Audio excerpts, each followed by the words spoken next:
长丰艺术空间所展出的30几件作品，就是咱自台南应用科技大学美术系进修部14位毕业生的创作，而且对创作到布置行销拢是一手包办。咱联考过是毛这位已经做人妈妈的学生，4年来除了接受科班训练，也需要面对家庭甲工作。我可就是强烈兴趣甲一份完成艺术梦想的心。就想说这个年纪了，都当妈妈了，然后还能回归到这个学校来完成小时候最喜欢的画作。这个年纪这样子，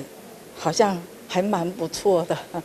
对这个画展，这一次是我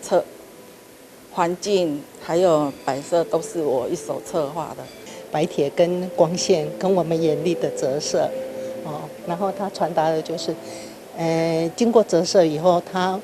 很神奇的，就是变成把现实的社会带入虚无的空间，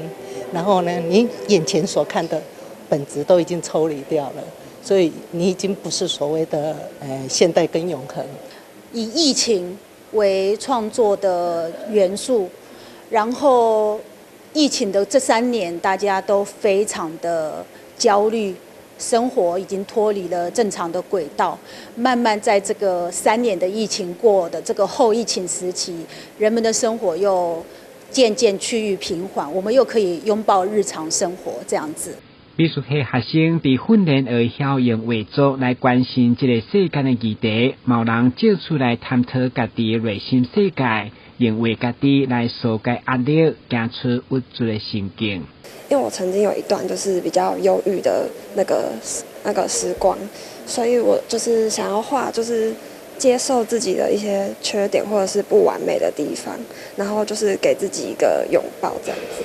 无论年纪，这群学生伫美术系4年的努力，画下完美句点，接续未各自精彩画作人生。来邀请大家伫6月2号进前来欣赏因号名写出的毕业联展。我们毕业了。台南新闻郭文吉采访报道。